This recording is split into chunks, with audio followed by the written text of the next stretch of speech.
It's the episode you've all been waiting for. Finally, we're going to be celebrating the 50th anniversary of the Skylab 3 mission, and to do this, we have a very special guest. Yes, today we're joined by the only surviving member of that crew, pilot Jack Lousma, and we are very excited. We hope you enjoy this episode. Let us know via our social media pages at Space and Things Podcast on Instagram, Threads, and Facebook, or via the contact form on our website. And please consider joining us over at patreon.com/Space and Things. But right now, enjoy episode 156 of the Space and Things podcast. Oh my God!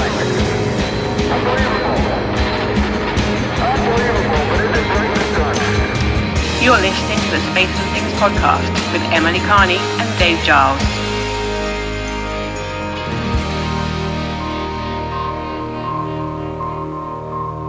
I'm Emily Carney. And I'm Dave Giles, and welcome to episode 156 of our podcast.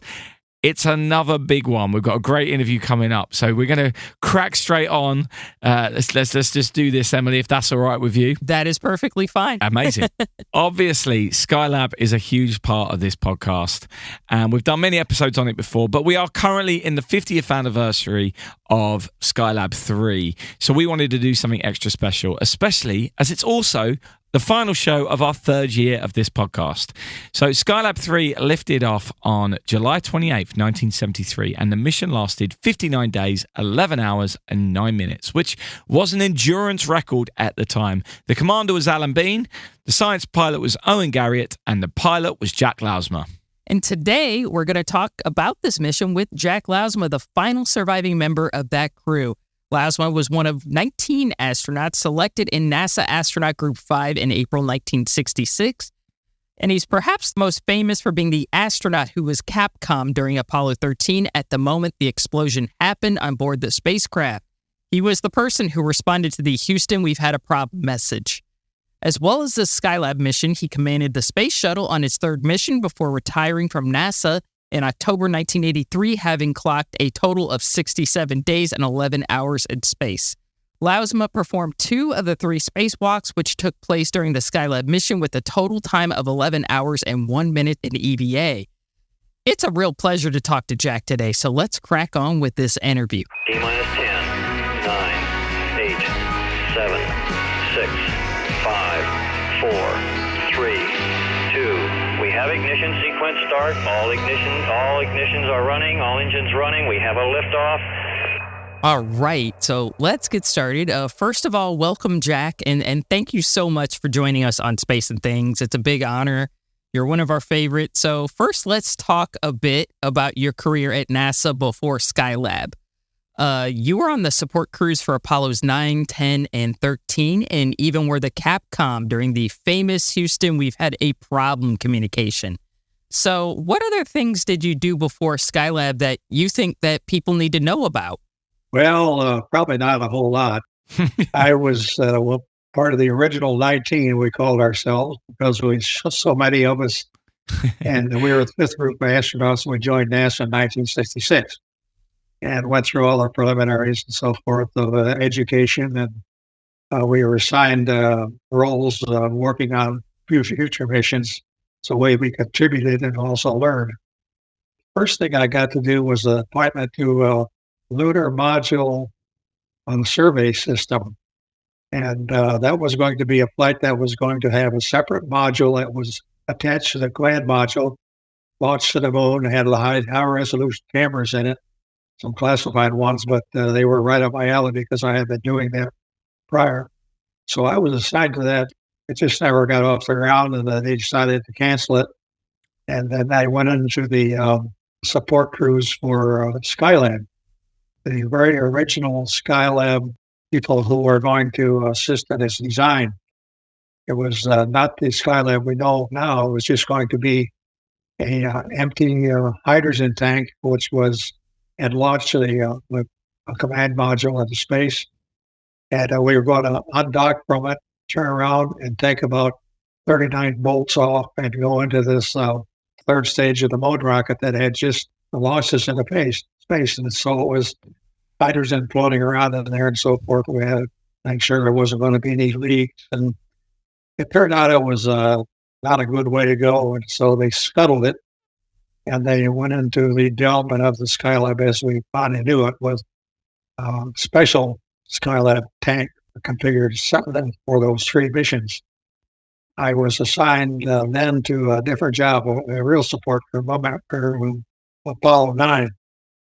And my job was to make sure that the lunar module that was going to be flying on Apollo 9 passed all of its tests down at the Cape. Yeah, so I spent about a year, most of it at the Cape, going through test and checkout of that first Apollo lunar module 3, the first lunar module to fly in space. And it was flown successfully in orbit about the Earth. And the crew was McDivitt and Schweikert and somebody else. And it was very successful Earth orbital test of the lunar module, not lunar module 3. So then I was shuffled over to lunar module 4, which was going to be the first lunar module to orbit the moon. And that was going to be with Apollo 10. That was Stafford and Cernan and someone else. I worked on that for nearly a year down at the Cape, going through the test and checkout ceremonies and so forth with the big crew test and checkout engineers at the Cape.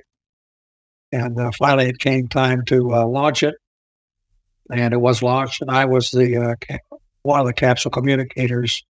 Let's see, after that, and it was also a support crew for Apollo 13, come to think of it. And I was one of the capsule communicators, and I happened to be the guy who brought up with bad luck when the news came down. Houston, we got a problem. I got another Apollo type assignment. I was one of the guys, Jerry Carr and I were assigned to the lunar rover development. Oh, wow. So we spent a lot of our time with General Motors in Santa Barbara.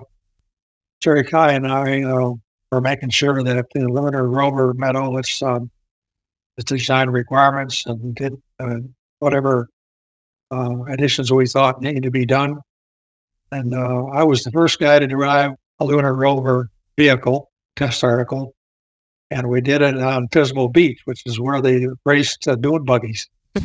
And we made a layout in the sand with craters and all that sort of stuff. We drove the lunar rover with the front wheel steering and rear wheel steering, all-wheel steering, and one-wheel failure, two-wheel failures, all through these craters and in the sand and so forth, just to make sure it's going to work okay.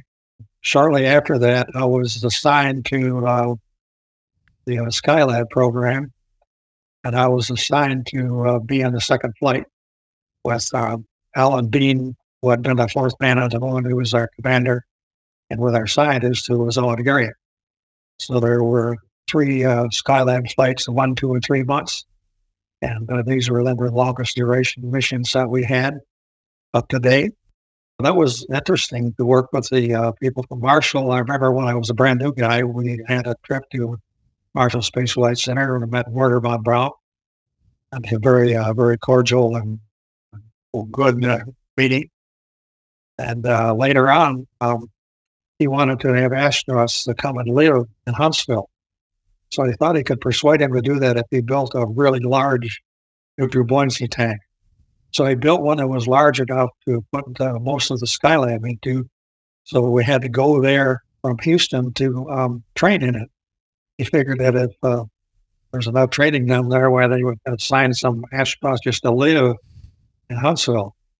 And he made that tank, and the first one he made was a smaller one, and he had some engineers who were going to work with us in that tank, but he said, I will be the first one to go in that tank to make sure it's all right. And so Werner von Braun was the first one to go in that little tank, and then he built a big one.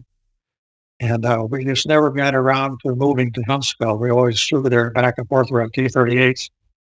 But while we were there, he would often invite us up to his office for lunch with maybe 2 or 3 of his Peenemünde colleagues. He wanted to talk about Skylab, but we wanted to talk about Peenemünde. And so we had some really interesting conversations, but we worked very well with Werner von Braun and our colleagues from Marshall Space Flight Center to design and develop and improve the interior of the Skylab, and how it was made. And I was working at it, also working on a bunch of the experiments that were headed up by Marshall Space Flight Center. So that became a center of progress in that regard. All right. That brings us now to Skylab 3. So we're going to fast forward to that, which occurred 50 years ago this summer, which is really hard to believe. Doesn't seem that long ago.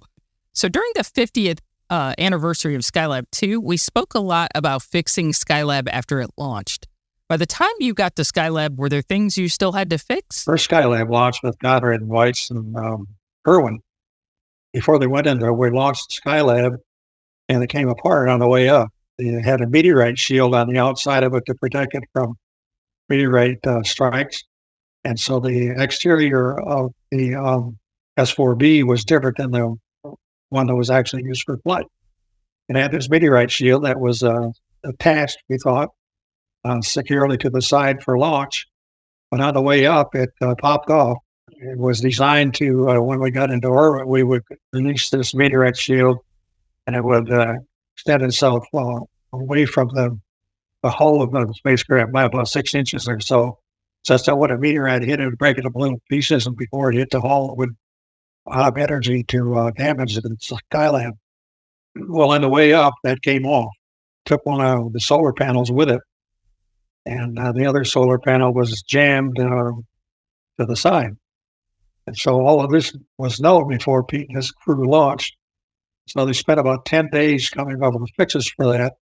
And one of them was to put a parasol over it, a really lightweight parachute kind of material from Johnson Space Center.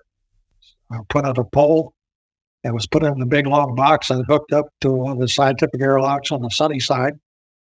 And it was then extended out into space from inside that side. The spring loaded to pop out and to cover the Skylab. And sure enough, it did. And then they had to pull it down a little bit to secure it. And it did reduce the temperature in the Skylab, but was concerned it was not going to be very permanent because it was kind of flimsy material.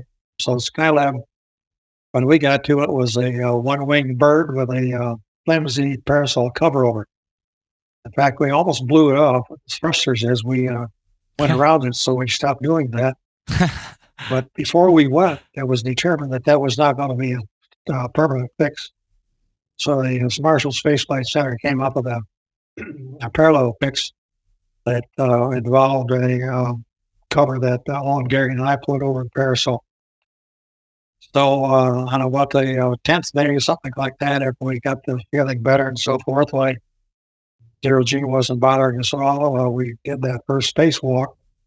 Owen Garriott and I went out and covered the flimsy Johnson Space Center parasol with the fix that Marshall had come up with, which was to build 2 flagpoles. Each one of the 2 flagpoles was made out of 11 5-foot pieces. So I positioned myself out where I could see the outside of the parasol, and Owen Garriott was down by the hatch, and he was putting these poles together. So every time he put a 5-foot piece together, he'd extend it out to me, and pretty soon it got to be like a long fishing pole, flimsy one with a rope on it. And I put it in by the stand there in our fitting by my feet, which we had to establish. And he made the other pole and I put it down there. And so I had to look up to see the end of it. Turned off the poles with the ropes looked like they were in good shape. I mean, they stand out over the parasol. So I took the cover that the Marshall Space Flight Center had made, more like a canvas cover. It was made out of a number of pieces that were adhesively glued together. And so I started hooking them to those 2 flagpoles, started running the flag up the pole. And then I noticed that the poles were coming together. So I looked up and sure enough, that wad of stuff that was supposed to expand out over the parasol was glued to itself. Oh, no. It was a big wad of material all stuck together. And so I had to reel it all the way back in. It bloomed all over my head, and I had to unstick all of those pieces that were stuck together, the adhesive had not cured by the time I had gotten to that bag.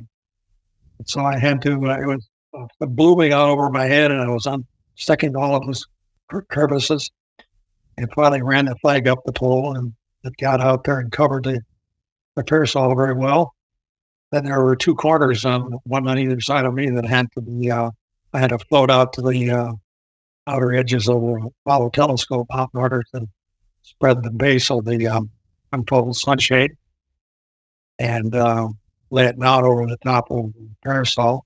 So it kept the interior cool, and it didn't come off. Did the job for our mission and also for the A4-day mission of the pilot crew.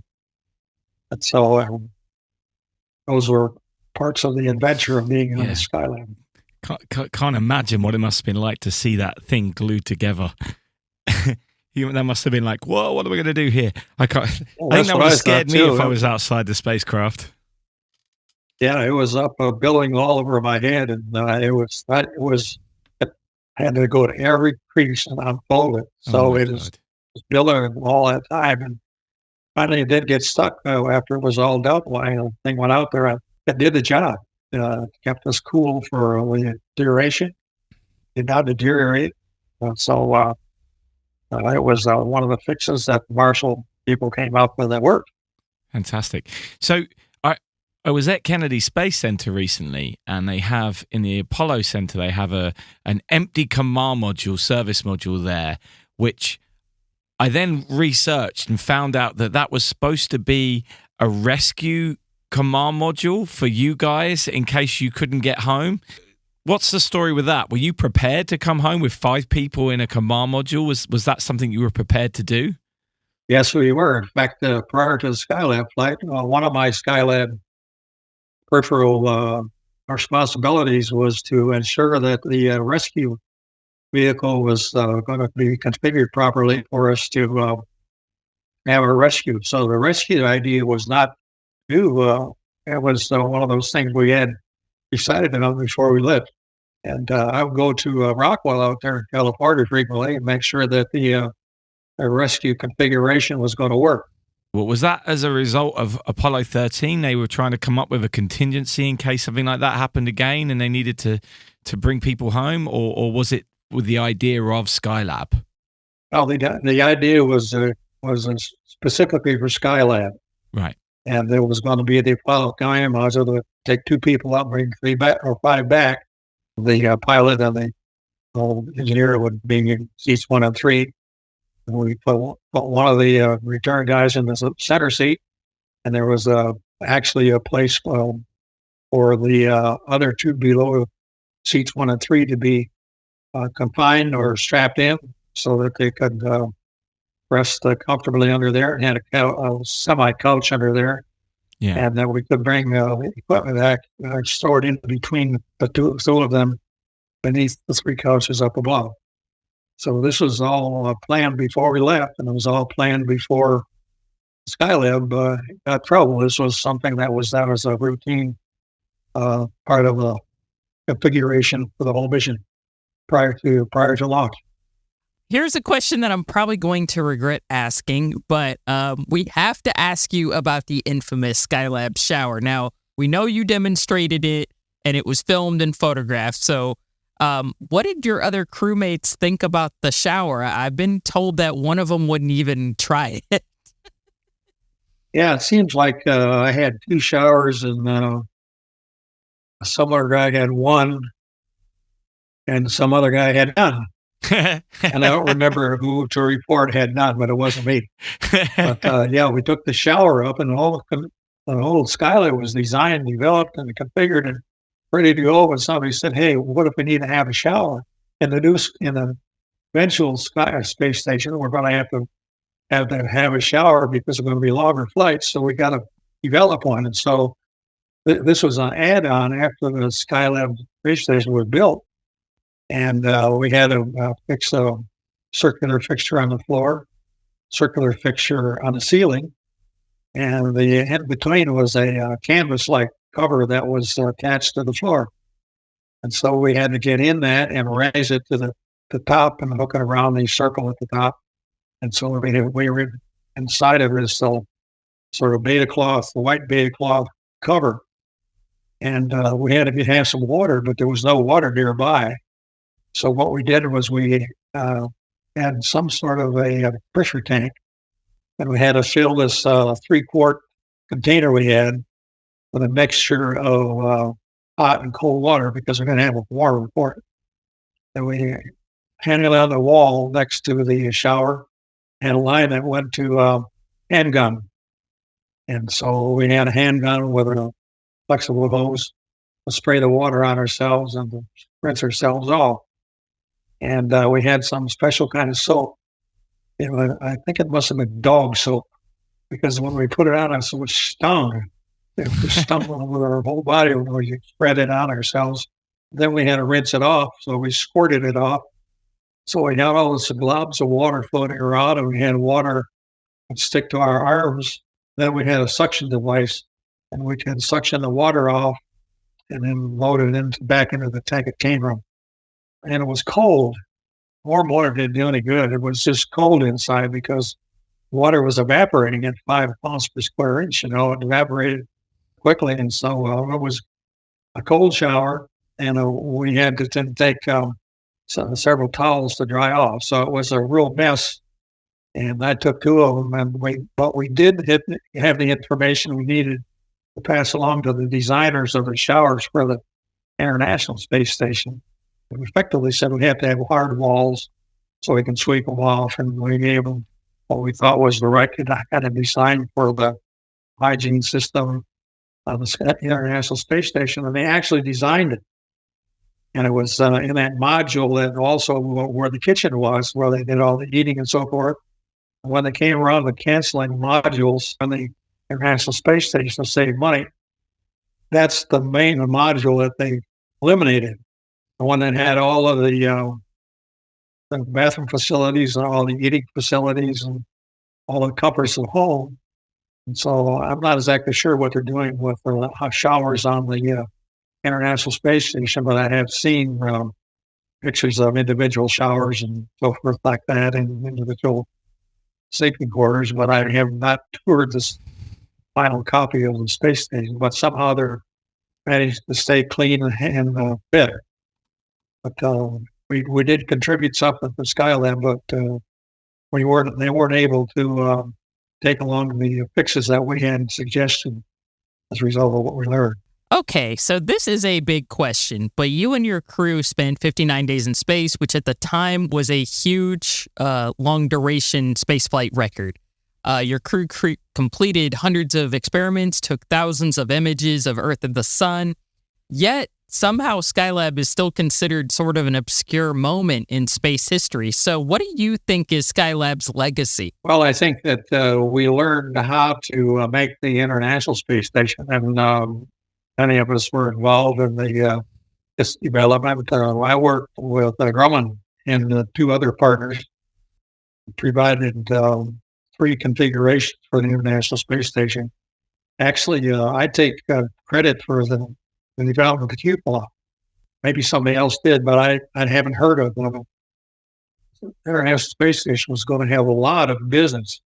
They were going to haul up rockets that had to be assembled, not necessarily all in one piece. They would send them up in several launches and assemble them on orbit. They were going to have some sort of spacecraft also that could fly out to a damaged satellite somewhere of an Earth orbit, pick it up, bring it back. There's going to be a lot of external configuration and traffic coming and going. And what Grumman had to do to watch all of that was just cameras placed all over. And the docking was going to be done with cameras inside. And I says, this is not going to be satisfactory. These cameras don't give you much perspective, much depth perception. Besides that, they fail, and you got to have them pointed in the right direction. Looks like to me the traffic facility is going to be like you'd have at an airport, commercial airport. So what you have to have is something that is kind of analogous to a control tower. And so by the time that we were all done with the Grumman design, they had made what's called a cupola. Wow. And I had suggested that it be something like that, and it turned like a control tower in an airport, and that's what it turned out to be. So then, of course, they didn't win the contract, but my guess is that NASA, and viewing all the others, decided, well, maybe they didn't submit them in the other two contracts, but this is a good idea, so we're going to add it on. Sure enough, the last thing that was assembled on the International Space Station for the cupola. And a lot of the pictures you see are people up in the cupola looking out the window, or a lot of the Earth and universe pictures that you see are taken out of those windows. So I'm still going to take credit for it. I haven't heard anybody challenge me yet, but I take credit for the cupola. And of course, the purpose of the Skylab space station was to learn what we needed to know to make a long duration flight space station like we have now. Because up till that time, we had been living in capsules, 1-man, 2-man, 3-man capsules, not bigger than the command module or the Apollo program. And so that everybody was involved in everybody else's business of all sorts, eating, sleeping, waste, and so forth. If you're going to have an international space station, you're going to have something better than that. And so the purpose of the Skylab was not only just to see what happens in longer duration missions, but to see how to make something that's bigger than a command module, or something you're going to live in for long periods of time with a lot more people. And then that's basically, I think, the major contribution of the Skylab to what we're doing now. And that was one of the design purposes. I think we achieved that goal. The original objectives of the Skylab was medical aspects of it, the solar aspects, and the studies of the Earth and resources. But then we had about, 60 experiments altogether. We did a lot of other things besides that. And I think what we accomplished all of our objectives in Skylab, and say they're even longer than we'd originally intended. But I think that we did come back with the information from the Skylab that helped us to build the International Space Station. And most of our NASA days were working with the space contractors who eventually built the space station as it is, and we're all involved in the design of it on a personal basis. And all of our reports that came back from the space station were under review as well in order to make the space station stuff there now. So that was probably our major achievement. Was there ever any talk while you were up there of perhaps staying up longer? Because your mission was going really well. You were getting a lot done. We tried to stay in longer. So we knew the third flight at that time was also 56 days. There was 1 month and then two month flights. So we knew that we could, if we could stay a little longer, we could beat that.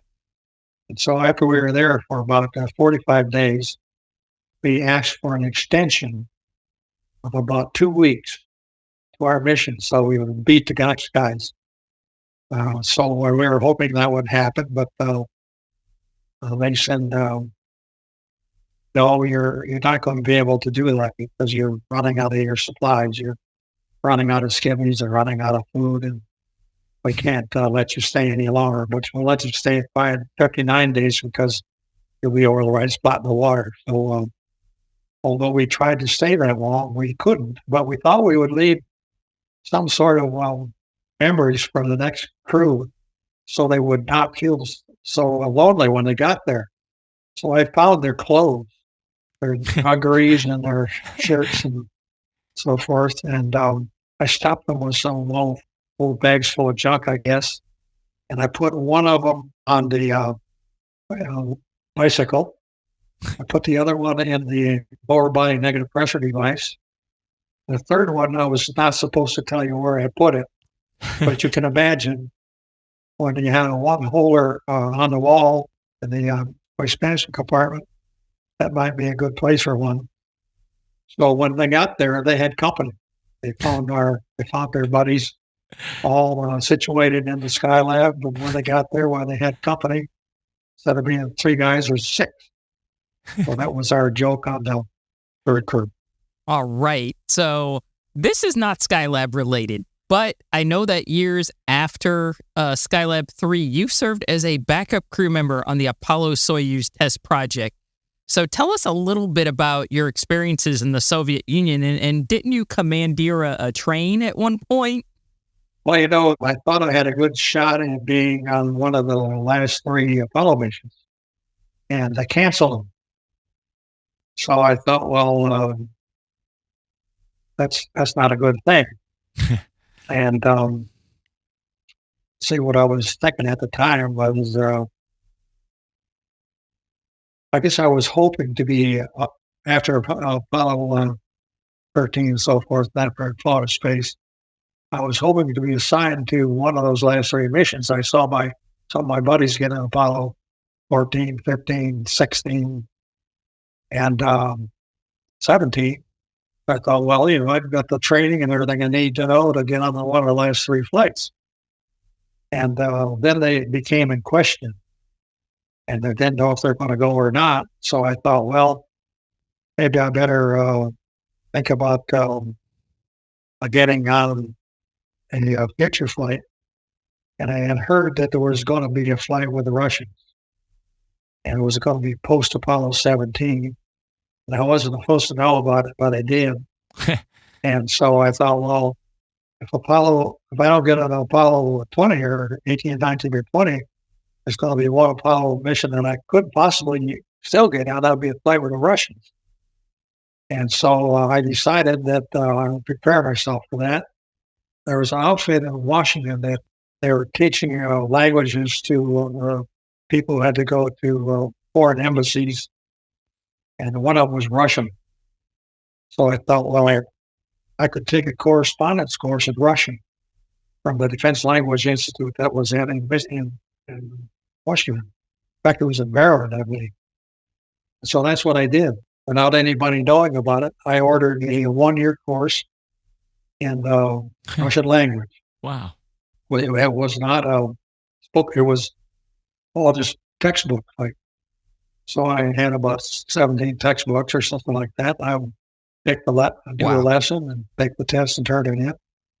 Finally, I took the final exam and I passed it. And so there I am, I was sitting with the hopes of getting on this Apollo flight, but knowing Russian. Well, it turns out then that before the last Apollo flight, I found out that Tom Stafford was going to be the commander of the flight with the Russians.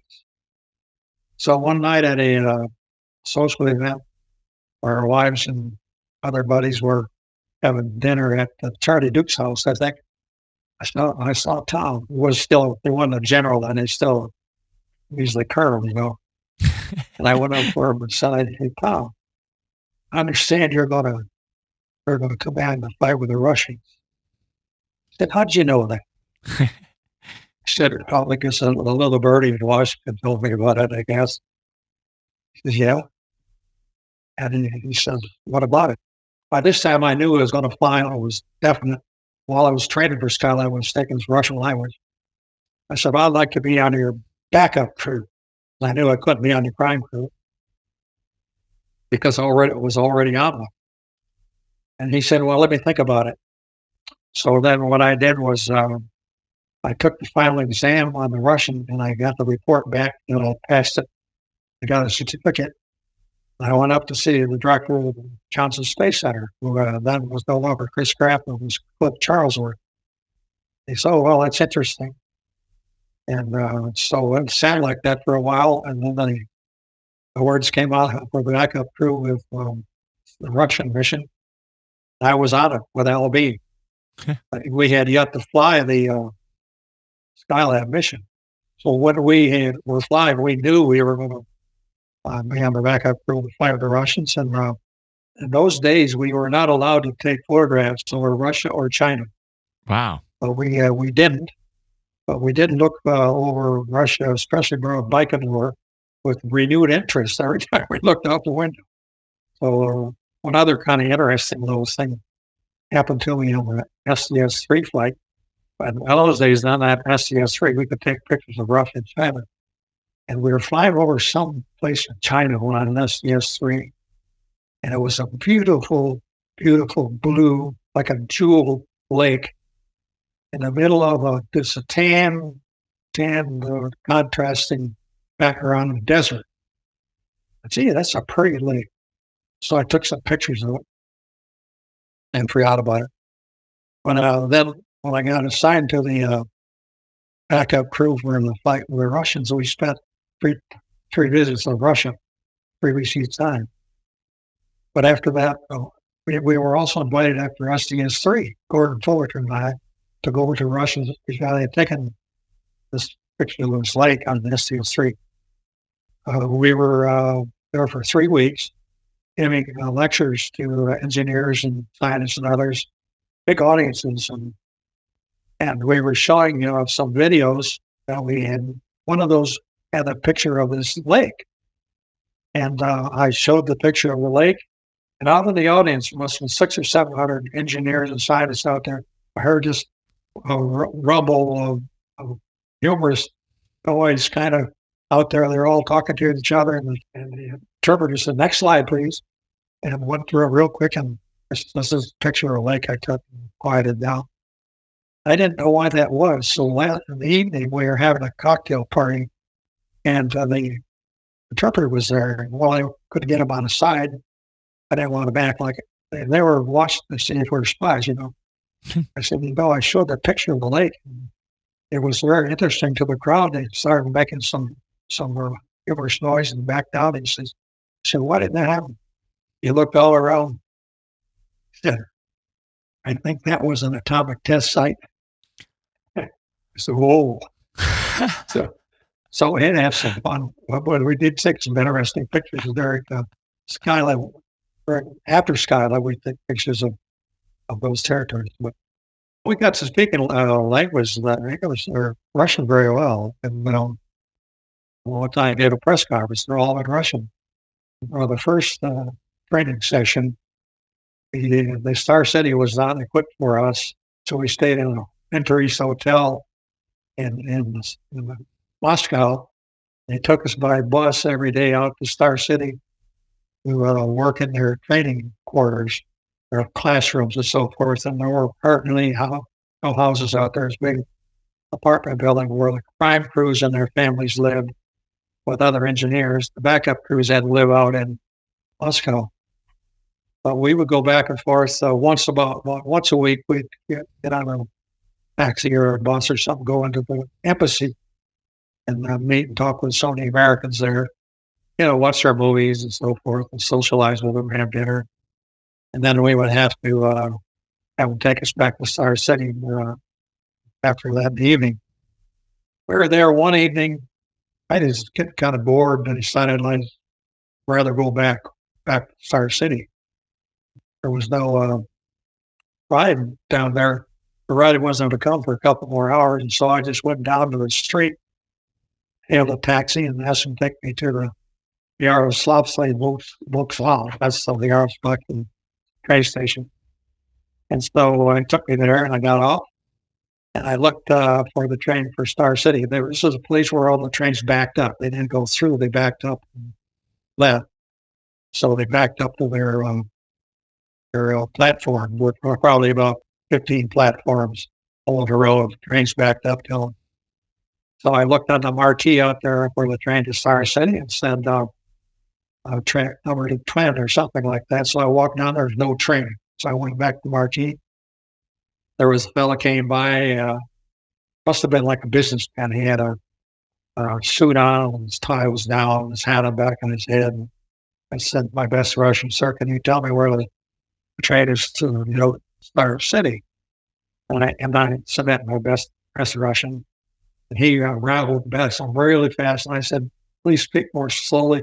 He just threw up his hands and went off. So the next guy came along was a policeman. Looked like he was going off duty, had his hat back, coat open. He was looking at somebody's passport. And I asked him if he could tell me where this train was to Star City. And he said, Amerikansky cosmonaut. I had my checkered trousers, gold trousers, and I didn't look like a Russian. He says, "Yeah, I can tell you where the train is to Star City. That's where I'm going to get on the train myself." and it's going to go back to that over there. It's going to be about 30 minutes. And so let's go back and talk to the people in the control station. So we did. We went in and talked to the people in the control station. It was kind of amusing. My Russian, their Russian. We got along okay. And finally, he said it's time to go to Star City to get to the train. I figured we'd go back in one of the coaches, and we didn't. We went up to the headquarters, right in the control station with the locomotive. There's an electric train. There's a small cabin. There are two guys in there. So we joined these two guys. He said, I used to be a train conductor, and so I know what this. So we had the conversation while we were waiting there for the people to board. Finally, the people boarded, and we left the station there in Moscow, headed out to Star City. And pretty soon, this guy who was the policeman had his hands on the controls. And there's a go lever and there's a stop lever. And he was saying, well, you go, this is how you go, and you stop like this, and we open the door. And it was time to go, make sure everybody's in the way. You pull this whistle, close the door, and take off. Pretty soon, he's got my hands on the controls, and I'm doing it with his hands. And then he takes his hands off, and I'm driving the train to Star City. I must have made about 6 or 8 stops, picking up people, blow the whistle, letting them come on. And about just before the stop at Star City, he had to get off where he was going. He said, don't tell anybody. So I gave him a patch, and he just said sayonara. And I took the train on to the next stop and got off of Star City. So that was my tour of, that was my chance of driving a train in Star City. Oh, it was a good memory. I really enjoyed it. It was one of the most interesting experiences to be on the back up to the flight with the Russians. And of course, it came off very well. We went to Russia 3 times to train, and they came to the United States 3 times as well. So we had a lot of mixture with their families and with the kids. And then they came and had lunch at our homes as well. So it was a really good experience. I got to know Alexei and Leonid quite well, and a good relationship with all of them. I love that story. Thank you so much for sharing it. Before you go, can we get some final thoughts about Skylab? 50 years ago, right now, you're up there orbiting the Earth in that space station. So what are your final thoughts about the station? I think the message is that the Skylab space station were crucial to the development of the International Space Station, because we went from living in quarters with only 3 people and doing everything that life required into doing them to a much larger and much more capable space-wise living quarters, working quarters, and how we were going to make it. And I think we were able to contribute something to the design of the International Space Station. And I've been watching it with great interest all this time. Absolutely. Well, thank you so much. Thank you. Thank you for joining us today. We really appreciate it. Thank you. Got a pretty noise to it right now. Roger that. You're looking real good. Okay, so I got a few things that I wrote down in that. Number one, the humble nature of astronauts in relation to their support crew duties was something that really struck me from that very first question. He said he downplayed it so much, and yet he's there for some of the key moments in space history, and he's got a front row seat, and he's actively designing and being part of coming up with the structures and the systems required to do those lunar missions, even though he didn't get to do one himself. I had no idea he was involved in developing the lunar rover. Yeah.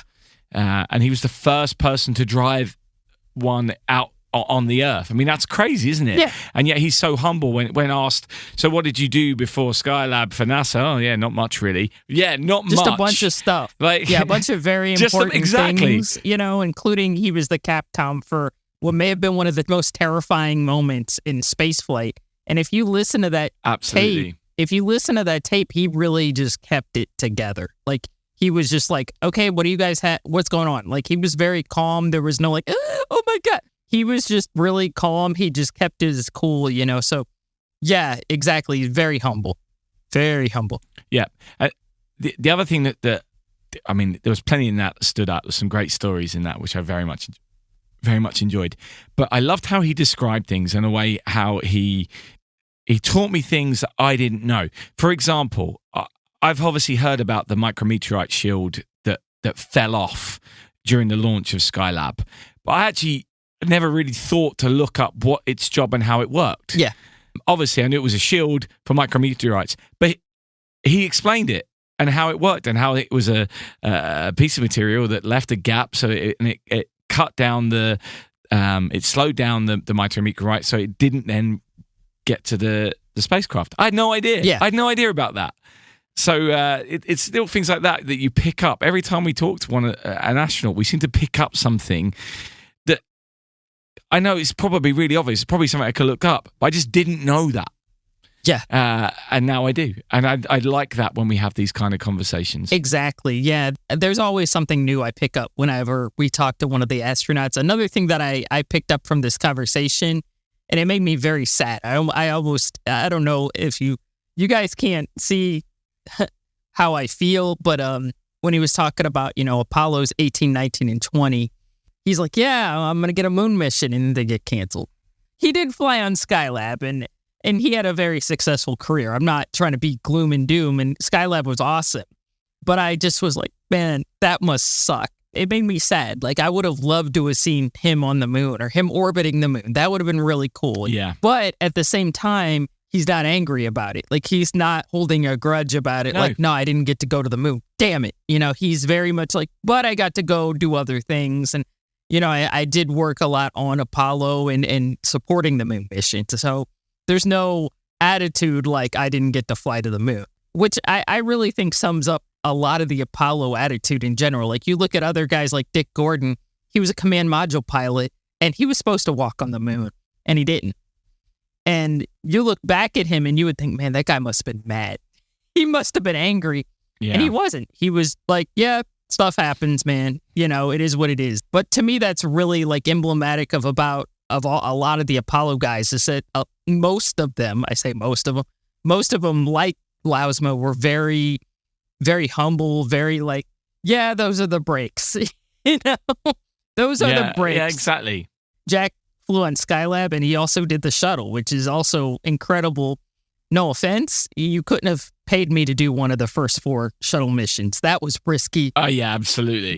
I mean, those are risky as hell. I mean, Jack was wearing one of those Dave Clark suits with the floaties on it. That's telling you how risky it was. Like, they were prepared to get out of there if they had to, I mean, he certainly didn't have a career, lacking for excitement. We'll just put it that way. On a personal note, I love Jack and his family. His wife, Gracia, is also a sweetheart. She's wonderful, and his kids are awesome, too. He's one of the nicest people you'll ever meet, ever, in your life. I mean, he's just, considering he is such I'll just say it, this is kind of a cuss word, considering he is one of the biggest badasses ever. I mean, this is a Marine astronaut. He's really one of the nicest, most, I hate this pun, down-to-earth people you'll meet. Yeah, absolutely. And you should never, we shouldn't also downplay how successful that mission was, Skylab mission was, which we're celebrating either. They achieved so much in those 2 months. It's often described as perhaps the most efficient crew ever on any space mission. They got so much done. And it's caused problems since, because they were so efficient, that then other people are expected to meet the expectations that these guys lay down from achieving what they did. Maybe we'll come on to that later earlier next year. That is another episode. I won't get into that. That's a whole other episode, how Skylab 3 kind of put Skylab 4 in a bad place, kind of. But we'll talk more about that next year. But no, exactly. They were very efficient. They got a ton of work done. All those Skylab missions really rewrote the book on like solar physics textbooks, because before Skylab, I'm getting a little off topic. Before Skylab, they had solar observatories in space, right? But they didn't really send back pictures. They sent back computer images of the sun. When I say computer images, they were very like rudimentary. They weren't like images we see now. We'll just put it that way.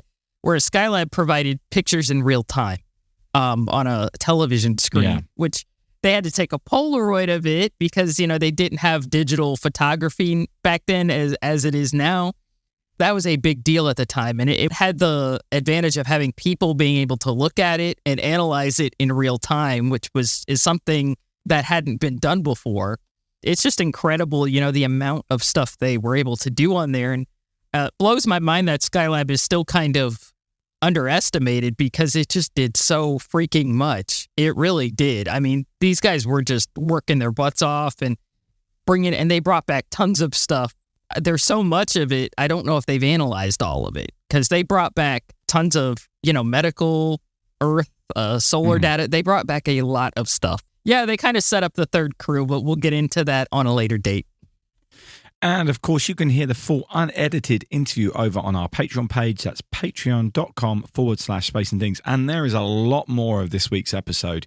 We were talking to Jack for an hour and 15 minutes. So there's a couple of bonus questions. I'll definitely post one as a separate link within Patreon. But the full video, if you want to watch all of it, is also going to be there for you. So head over to patreon.com/Space and Things to be a part of that. It's also worth noting that Jack is sometimes the astronaut of the day at Kennedy Space Center. So if you're planning a trip to Florida, check out the Kennedy Space Center website to see if you could meet Jack in person. I'll put a link to that page in our show notes. You can find these show notes at spaceandthingspodcast.com, where there is also an extensive archive of all our previous episodes and their show notes, or you can see the link in your podcast provider underneath this episode. If you got a minute, I think we owe you a report on strawberries and pork loin. So, Emily, what caught your eye in spaceflight since last week? Yes, a couple things. First, we want to pay at Space and Things. We would like to send our condolences to the family, friends, and colleagues of former NASA astronaut Carol Bo Bobko, who passed away last week at the age of 85. He joined NASA as part of its astronaut Group 7 in 1969. They were the astronauts that were brought over from the former manned orbiting laboratory program, which had been canceled that same year. And he went on, he did not fly during the 70s, but he went on to fly an analog, well, not really fly, but be in an analog Skylab mission, SMEAT, the Skylab Medical Experiment Altitude Test in 1972, which was a 56-day ground mission. He also flew 3 Space Shuttle missions, starting with STS-6 in 1983, which was Challenger's first mission. He was the first astronaut, I believe, to fly 3 different shuttles, which were Challenger, Atlantis, and Discovery. And he also supported the approach and landing tests of Enterprise in 1977. So he had a huge career. When he left NASA, he entered private industry, as many astronauts do, and he also worked at NASA Ames for some time. So again, we want to send our deepest condolences to Bobko's friends, family, colleagues. He was a wonderful guy, very modest, very funny. So we would like to send that out to people who knew him. Also, just a very short notice that Crew 7 aboard SpaceX's Crew Dragon spacecraft will launch this, I believe this week on August 26th. It is scheduled for August 26th. So if you want to see it, go check out your launch tracker. These times can slip because it's launching from Florida, and we have some sporty weather in Florida at this time of year. So who knows if it's going to slip or not, but just keep an eye on that. But that is due to launch this week from, I should say, not Cape Canaveral, Kennedy Space Center. So just check that out if you can. So, Dave, what have you been looking at this week? Just want to reiterate what you said there about Carol Bobko. He is someone that we have mentioned in this podcast numerous times when we've spoken about various things. So, a real big player in space history, especially on the American side with the SMEAT mission. We had a whole episode devoted to that. In fact, I'm fairly sure we mentioned him literally 2 or 3 episodes ago when we were talking about alternative Gemini programs. He was at the heart, similar to what we talked about after the Jack interview, today's interview. Those early astronauts who weren't part of the Apollo program, who were still there in the 60s, was so integral to so many things, and you can't ever underplay what they were part of in those early days, as well as what they went on to achieve during the shuttle days. So yeah, that is sad news. Interesting.